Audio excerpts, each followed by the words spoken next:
ಒಂದು ಬಂಧಕ್ಕೆ ಜೋತು ಬಿದ್ದು ನನ್ನ ಇಡೀ ಸರ್ವಸ್ವ ನೀನೇ ಅಂತ ಗಂಡನ ಬೆನ್ನು ಬಿದ್ದು ಆತನ ಮನೆಗೆ ಆತನನ್ನ ನಂಬಿ ಬಂದಂತ ಹೆಂಡತಿ ಹೆಂಗಿರಬೇಕು, ಒಳ್ಳೆ ರಾಣಿ ತರ ನೋಡ್ಕೊಳ್ಬೇಕು ಅಂತ ಆಸೆ ಪಡ್ತಾರೆ. ಬಟ್ ಇಲ್ಲಿ ಈ ಕಾಲದಲ್ಲಿ ಪದೇ ಪದೇ ಎಂಥ ಸುದ್ದಿಗಳನ್ನ ಕೇಳ್ತೀವಿ ಅಂದ್ರೆ ಟಾರ್ಚರ್ ಕೊಡ್ತಾರೆ ಹೆಂಡತಿಗೆ ಅಂತ. ಅದೇ ರೀತಿ ನಂಬಿ ಬಂದ ಹೆಂಡತಿಗೆ ಹಿಗ್ಗಾಮುಗ್ಗ ಥಳಿಸಿದ್ದಾನಂತೆ ಗಂಡ. ಹೆಣ್ಣು ಕೊಟ್ಟ ಅತ್ತೆ ಮಾವನ ಮೇಲೂ ಕೂಡ ಹಲ್ಲೆ ಮಾಡ್ಬಿಟ್ಟಿದ್ದಾನಂತೆ ಕಿರಾತಕ.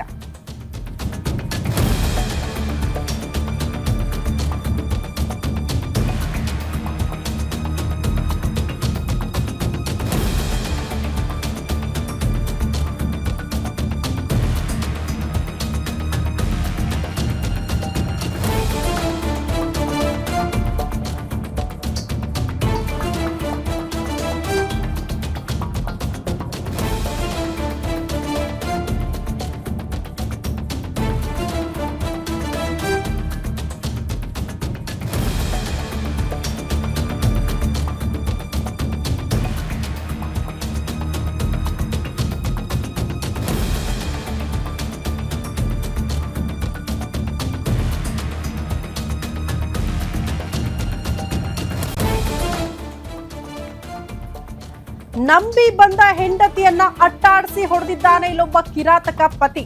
ಹೆಣ್ಣು ಕೊಟ್ಟ ಅತ್ತೆ ಮಾವನ ಮೇಲೂ ಕೂಡ ಹಲ್ಲೆ ಮಾಡಿದ್ದಾನಂತೆ ಪಾಪಿ. ಮಾವನಿಗೆ ಸ್ಟ್ರೋಕ್ ಹೊಡೆದಿದ್ರು ಕೂಡ ಕಿರಾತನಿಗೆ ಕರುಣೆಯೇ ಇರಲಿಲ್ಲ. 1 ವರ್ಷದ ಪುಟ್ಟ ಕಂದಮ್ಮನ ಮುಂದೆಯೇ ಪತ್ನಿಗೆ ಅಂದ್ರೆ ಆ ಮಗುವಿನ ತಾಯಿಗೆ ಹಿಗ್ಗಾಮುಗ್ಗ ಥಳಿಸಿದ್ದಾನೆ. ದೃಶ್ಯ ನೋಡ್ತಾ ಇದ್ದೀರಿ. ಗಾಯಗೊಂಡ ಪತ್ನಿಯನ್ನ ಸದ್ಯ ಆಸ್ಪತ್ರೆಗೆ ದಾಖಲಿಸಲಾಗಿದೆ. ಬಟ್ ಏನೇ ಕಾರಣ ಇರಲಿ, ಗಂಡ ಹೆಂಡತಿಯ ಮಧ್ಯೆ 100 ಸಮಸ್ಯೆ 100 ಗಲಾಟೆ ಆದ್ರೂ ಕೂಡ ಈ ರೀತಿ ಹೊಡೆಯೋದು ಎಷ್ಟರ ಮಟ್ಟಿಗೆ ಸರಿ ಅನ್ನೋದು ಪ್ರಶ್ನೆ. ನೋಡಿ, ನಡು ರಸ್ತೆಯಲ್ಲೇ ಪತ್ನಿಯ ಮೇಲೆ ಯಾವ ರೀತಿ ಹಲ್ಲೆ ಮಾಡ್ತಿದ್ದಾನೆ ಅಂತ. 1 ವರ್ಷದ ಪುಟ್ಟ ಕಂದಮ್ಮ ಇದೆ, ಅದನ್ನ ನೋಡದೆ ಆಕೆಗೆ ಹೊಡೆದಿರೋದು.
ದೃಶ್ಯ ನೋಡ್ತಾ ಇದ್ದೀರಲ್ಲ, ಹೆಂಡತಿಯ ಮೇಲೆ ಗಂಡ ಯಾವ ರೀತಿ ಹಲ್ಲೆ ಮಾಡ್ತಿದ್ದಾನೆ ನಡು ರಸ್ತೆಯಲ್ಲೇ. ಅದು ಕೂಡ ನೋಡಿ ಪಾಪ, ಹೆಣ್ಣು ಕೊಟ್ಟವರು ಕಣ್ಣಿಗೆ ಸಮಾನ, ದೇವರ ಸಮಾನ ಅಂತ ಹೇಳ್ತಾರೆ. ಬಟ್ ಅವರು ಬಿಡಿಸ್ಕೊಳ್ಳೋದಕ್ಕೆ ಹೋದ್ರೆ ಅವರ ಮೇಲೂ ಕೂಡ ಮುಗಿಬಿದ್ದು ಹಲ್ಲೆ ಮಾಡೋದಕ್ಕೆ ಮುಂದಾಗ್ತಾನೆ. ಕಾರಣ ಏನೇ ಇರ್ಲಿ, ಕೂತು ಬಗೆಹರಿಸ್ಕೊಳ್ಬೇಕಾಗಿತ್ತು, ಆಗ್ಲಿಲ್ವಾ? ಬೇರೆ ಬೇರೆ ದಾರಿಗಳಿದೆ. ಅದನ್ನ ಬಿಟ್ಟು ನಡು ರಸ್ತೆಯಲ್ಲಿ ಈ ರೀತಿ ಹೊಡೆಯುವಂತ ಹಕ್ಕು ಕೊಟ್ಟವರು ಯಾರು? ಇಡೀ ತಂದೆ ತಾಯಿ ಮುಂದೆ, ಅಲ್ಲಿದ್ದಂತಹ ಜನರ ಮುಂದೆ, ಪುಟ್ಟ ಕಂದಮ್ಮನ ಮುಂದೆ ಈ ರೀತಿ ಹೊಡಿತಿದ್ದಾನೆ ಕಿರಾತಕ. ಸದ್ಯ ಗಂಭೀರವಾಗಿ ಗಾಯಗೊಂಡಿದ್ದಾರಂತೆ ಪತ್ನಿ ಮತ್ತು ಆಕೆಯ ತಾಯಿ. ಹಂಗಾಗಿ ಆಸ್ಪತ್ರೆಗೆ ದಾಖಲಿಸಲಾಗಿದೆ ಅನ್ನೋದ್ರ ಬಗ್ಗೆ ಡೀಟೇಲ್ ಸಿಗ್ತಾ ಇದೆ. ಬಟ್ ಈಗ ಕಂಪ್ಲೇಂಟ್ ಅನ್ನ ಕೂಡ ಕೊಟ್ಟಿದ್ದಾರಂತೆ ಗಂಡನ ವಿರುದ್ಧ. ಸುರೇಶ್ ನಾಯ್ಡು ವಿರುದ್ಧ ಕಂಪ್ಲೇಂಟ್ ಕೂಡ ರಿಜಿಸ್ಟರ್ ಆಗಿದೆ. ಈತನ ವಿರುದ್ಧ ಕ್ರಮ ಆಗಬೇಕು. ಏನೇ ಕಾರಣಗಳಿದ್ರೂ ಕೂಡ ಒಂದು ಹೆಣ್ಣನ್ನ ನಡು ರಸ್ತೆಯಲ್ಲಿ ನಿಲ್ಲಿಸ್ಕೊಂಡು ಈ ರೀತಿ ಹಿಗ್ಗಾಮುಗ್ಗ ಥಳಿಸ್ತಾನೆ ಅಂತ ಅಂದ್ರೆ, ಮದುವೆ ಆಗಕ್ಕೆ ಮುಂಚೆ ಸರ್ ತುಂಬ ಒಳ್ಳೆ ವ್ಯಕ್ತಿ ಅಂತಾನೆ ಪ್ರೊಜೆಕ್ಷನ್ ಮಾಡಿದ್ದು. ಅದಾದ್ಮೇಲೆ ನಮಗೂ ಗೊತ್ತಿಲ್ಲ ಇವನು ಈ ಥರ ಅಂತ ಎಲ್ಲ ನಮ್ಗೆ ಗೊತ್ತಿಲ್ಲ. ನಂಗೆ ಮದುವೆ ಆದಮೇಲೂ ಗೊತ್ತಿಲ್ಲ. ಪ್ರತಿಯೊಂದು ನಮ್ಗೆ ಆಮೇಲೆ ಗೊತ್ತಾಗ್ತಾ ಹೋಯಿತು, ಸರಿ ಹೋಗ್ತಾ ಇಲ್ಲ ಅಂತೆಲ್ಲ ಹೇಳಿ. ಕೊನೆಗೆ ಅವನು ಮಗು ಆಯಿತು. ಮಗು ಆದಮೇಲೆ ಬಾಣಂತನಕ್ಕೂ ಮನೆ ಕಳಿಸ್ಲಿಲ್ಲ. ಜಗಳ ಮಾಡಿ ಕೊನೆಗೆಲ್ಲ ಮಾಡಿ ಕೊನೆಗೆ ಹೋದೆ. ಅದಾದ್ಮೇಲೆ ತಿರ್ಗಾ 2-3 ತಿಂಗಳಾದ್ಮೇಲೆ ಕರ್ಕೊಂಡು ಹೋಗ್ಬಿಟ್ಟು ಪಬ್ಗೆ ಹೋಗೋಣ, ಕ್ಲಬ್ಗೆ ಹೋಗೋಣ, ನೀನು ಅವ್ರ ಜೊತೆ ಮಲ್ಕೋ, ನೀನು ಯಾರ ಜೊತೆಗೆ ಬೇಕಾದ್ರೂ ಹೋಗು, ನಾವು MG ರೋಡ್ಗೆ ಹೋಗೋಣ ಎಲ್ಲ ಹೇಳ್ದ. ಇದೆಲ್ಲ ಹೇಳಿದ್ದಕ್ಕೆ ನನಗೆ ಪ್ರೂಫ್ ಬೇಕಿತ್ತಲ್ಲ, ಪ್ರೂಫ್ ತೊಗೊಂಡೆ. ಪ್ರೂಫ್ ತೊಗೊಂಡು ನಿನ್ನ ಜೊತೆ ನಾನು ಇರಲ್ಲ ಅಂದ್ಬಿಟ್ಟು ಅಮ್ಮನ ಮನೆಗೆ ಬಂದ್ಬಿಟ್ಟೆ. ನಾನು ಹುಡ್ದಬ್ಬದ ದಿನ ಮನೆಗೆ ಬಂದ್ಬಿಟ್ಟೆ. ಮದುವೆ ಆಗೋಕ್ಕೆ ಮುಂಚೆ ಸರ್ ತುಂಬ ಒಳ್ಳೆ ವ್ಯಕ್ತಿ ಅಂತಲೇ ಪ್ರೊಜೆಕ್ಷನ್ ಮಾಡಿದ್ದು. ಅದಾದಮೇಲೆ ನಮಗೂ ಗೊತ್ತಿಲ್ಲ ಇವನು ಈ ಥರ ಅಂತ ಎಲ್ಲ ನಮ್ಗೆ ಗೊತ್ತಿಲ್ಲ. ನಂಗೆ ಮದುವೆ ಆದಮೇಲೂ ಗೊತ್ತಿಲ್ಲ. ಪ್ರತಿಯೊಂದು ನಮ್ಗೆ ಆಮೇಲೆ ಗೊತ್ತಾಗ್ತಾ ಹೋಯಿತು, ಸರಿ ಹೋಗ್ತಾ ಇಲ್ಲ ಅಂತೆಲ್ಲ ಹೇಳಿ. ಕೊನೆಗೆ ಅವನು ಮಗು ಆಯಿತು. ಮಗು ಆದಮೇಲೆ ಬಾಣಂತನಕ್ಕೂ ಮನೆ ಕಳಿಸ್ಲಿಲ್ಲ. ಜಗಳ ಮಾಡಿ ಕೊನೆಗೆಲ್ಲ ಮಾಡಿ ಕೊನೆಗೆ ಹೋದೆ. ಅದಾದಮೇಲೆ ತಿರ್ಗಾ 2-3 ತಿಂಗಳಾದ್ಮೇಲೆ ಕರ್ಕೊಂಡು ಹೋಗ್ಬಿಟ್ಟು ಪಬ್ಗೆ ಹೋಗೋಣ, ಕ್ಲಬ್ಗೆ ಹೋಗೋಣ, ನೀನು ಇವ್ರ ಜೊತೆ ಮಲ್ಕೋ, ನೀನು ಯಾರ ಜೊತೆಗೆ ಬೇಕಾದ್ರೂ ಹೋಗು, ನಾವು MG ರೌಂಡ್ಗೆ ಹೋಗೋಣ ಎಲ್ಲ ಹೇಳ್ದ. ಇದೆಲ್ಲ ಹೇಳಿದ್ದಕ್ಕೆ ನನಗೆ ಪ್ರೂಫ್ ಬೇಕಿತ್ತಲ್ಲ, ಪ್ರೂಫ್ ತೊಗೊಂಡು ನಿನ್ನ ಜೊತೆ ನಾನು ಇರಲ್ಲ ಅಂದ್ಬಿಟ್ಟು ಅಮ್ಮನ ಮನೆಗೆ ಬಂದ್ಬಿಟ್ಟೆ. ನಾನು ಹುಡ್ದಬ್ಬದ ದಿನ ಮನೆಗೆ ಬಂದ್ಬಿಟ್ಟೆ. ಮದುವೆ ಆಗೋಕ್ಕೆ ಮುಂಚೆ ಸರ್ ತುಂಬ ಒಳ್ಳೆ ವ್ಯಕ್ತಿ ಅಂತಲೇ ಪ್ರೊಜೆಕ್ಷನ್ ಮಾಡಿದ್ದು. ಅದಾದಮೇಲೆ ನಮಗೂ ಗೊತ್ತಿಲ್ಲ ಇವನು ಈ ಥರ ಅಂತ ಎಲ್ಲ ನಮ್ಗೆ ಗೊತ್ತಿಲ್ಲ. ನಂಗೆ ಮದುವೆ ಆದಮೇಲೂ ಗೊತ್ತಿಲ್ಲ. ಪ್ರತಿಯೊಂದು ನಮ್ಗೆ ಆಮೇಲೆ ಗೊತ್ತಾಗ್ತಾ ಹೋಯಿತು, ಸರಿ ಹೋಗ್ತಾ ಇಲ್ಲ ಅಂತೆಲ್ಲ ಹೇಳಿ. ಕೊನೆಗೆ ಅವನು ಮಗು ಆಯಿತು. ಮಗು ಆದಮೇಲೆ ಬಾಣಂತನಕ್ಕೂ ಮನೆ ಕಳಿಸ್ಲಿಲ್ಲ. ಜಗಳ ಮಾಡಿ ಕೊನೆಗೆಲ್ಲ ಮಾಡಿ ಕೊನೆಗೆ ಹೋದೆ. ಅದಾದಮೇಲೆ ತಿರ್ಗಾ 2-3 ತಿಂಗಳಾದ್ಮೇಲೆ ಕರ್ಕೊಂಡು ಹೋಗ್ಬಿಟ್ಟು ಪಬ್ಗೆ ಹೋಗೋಣ, ಕ್ಲಬ್ಗೆ ಹೋಗೋಣ, ನೀನು ಇವ್ರ ಜೊತೆ ಮಲ್ಕೋ, ನೀನು ಯಾರ ಜೊತೆಗೆ ಬೇಕಾದ್ರೂ ಹೋಗು, ನಾವು MG ರೌಂಡ್ಗೆ ಹೋಗೋಣ ಎಲ್ಲ ಹೇಳ್ದ. ಇದೆಲ್ಲ ಹೇಳಿದ್ದಕ್ಕೆ ನನಗೆ ಪ್ರೂಫ್ ಬೇಕಿತ್ತಲ್ಲ, ಪ್ರೂಫ್ ತೊಗೊಂಡು ನಿನ್ನ ಜೊತೆ ನಾನು ಇರಲ್ಲ ಅಂದ್ಬಿಟ್ಟು ಅಮ್ಮನ ಮನೆಗೆ ಬಂದ್ಬಿಟ್ಟೆ. ನಾನು ಹುಡ್ದಬ್ಬದ ದಿನ ಮನೆಗೆ ಬಂದ್ಬಿಟ್ಟೆ. ಮದುವೆ ಆಗೋಕ್ಕೆ ಮುಂಚೆ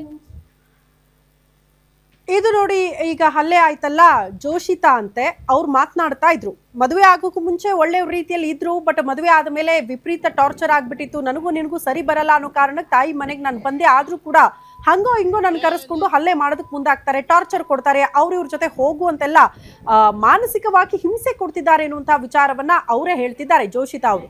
ಬಟ್ ಈಗ ಹಲ್ಲೆ ಮಾಡಿರುವ ಸುರೇಶ್ ನಾಯ್ಡು, ಆಕೆಯ ಪತಿ, ಆತನ ವಿರುದ್ಧ ಕೂಡ ಕಂಪ್ಲೇಂಟ್ ಕೊಟ್ಟಿದ್ದಾರಂತೆ. ಬಟ್ ಆತನ ವಿರುದ್ಧ ಏನ್ ಕ್ರಮ ಆಗುತ್ತೆ ಅನ್ನೋದನ್ನ ನೋಡ್ಬೇಕು. ಇಷ್ಟ ಇಲ್ಲ ಅಂತ ಅಂದ್ರೆ ಕಾನೂನು ಪ್ರಕಾರ ದೂರ ಆಗೋದಕ್ಕೆ ಬೇರೆ ಆಪ್ಷನ್ಗಳಿದೆ. ಹಂಗಂತ ಮಾತ್ರಕ್ಕೆ ಯಾವುದೋ ಮನೆಯ ಹೆಣ್ಣು ಮಗಳನ್ನ ಕರ್ಕೊಂಡು ಬಂದು ಹಿಂಗ್ ಹೊಡೆಯೋದಕ್ಕೆ ಯಾರು ಅಧಿಕಾರ ಕೊಟ್ರು, ಅದು ಕೂಡ ಪ್ರಶ್ನೆ ಅಲ್ವಾ? ಹಿಂಗ್ ಹೊಡೆದಿದ್ದಾರೆ ನೋಡಿ. ಜೊತೆಗೆ ಆಕೆಯ ತಂದೆ ತಾಯಿ ಮೇಲೂ ಕೂಡ ಹಲ್ಲೆ ಮಾಡಿದ್ದಾರೆ. ಮಗಳಿಗೆ 16 ವರ್ಷ ಇರುವಾಗಲೇ ಇವಳಿಗೆ ತಲೆ ಕೆಡಿಸಿ ರೂಮಿಗೆ ಕರ್ಕೊಂಡೋಗಿ ಅರೆಸ್ಟ್ಮೆಂಟ್ ಮಾಡ್ದ. ನಮಗೆ ಬಂದ್ಬಿಟ್ಟು ಬ್ಲ್ಯಾಕ್ ಮೇಲ್ ಮಾಡ್ದ, ನೀನು ಮದುವೆ ಮಾಡಿಕೊಟ್ಟಿಲ್ಲ ಅಂದರೆ ನಿನ್ನ ಮಗಳನ್ನ ಸಾಯಿಸ್ಬಿಡ್ತೀನಿ.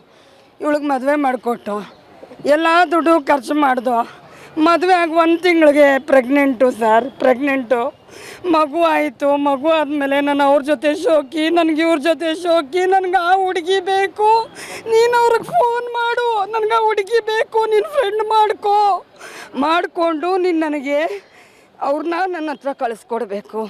ಈ ಥರ ಎಲ್ಲ ಹೇಳ್ದೆ ಸರ್. ಎಲ್ಲ ಥರ ನನ್ನ ಮಗಳನ್ನ ಎಲ್ಲಿಗೆ ಅದು ಅಲ್ಲಿಗೆ ಕರ್ಕೊಂಡು ಹೋಗಿದ್ದಾನೆ. ಸ್ಪಾಕ್ ಕರ್ಕೊಂಡು ಹೋಗ್ಬಿಟ್ಟು ಹುಡುಗರ ಹತ್ರ ಮಸಾಜ್ ಮಾಡಿಸ್ಕೊ ಅಂತ ಹೇಳ್ದ. ಎಲ್ಲ ಥರ ಹಿಂಸೆ ಕೊಟ್ಟು ಇವಳು ನೈಟ್ ಓಡಿ ಬಂದ್ಬಿಟ್ಲು ಮನೆಗೆ. ಆಮೇಲೆ ನೋಡಿದ್ರೆ ಸರ್ ಇವಾಗ್ಲೂ ಎಲ್ಲರಿಗೂ ಫ್ರಾಡ್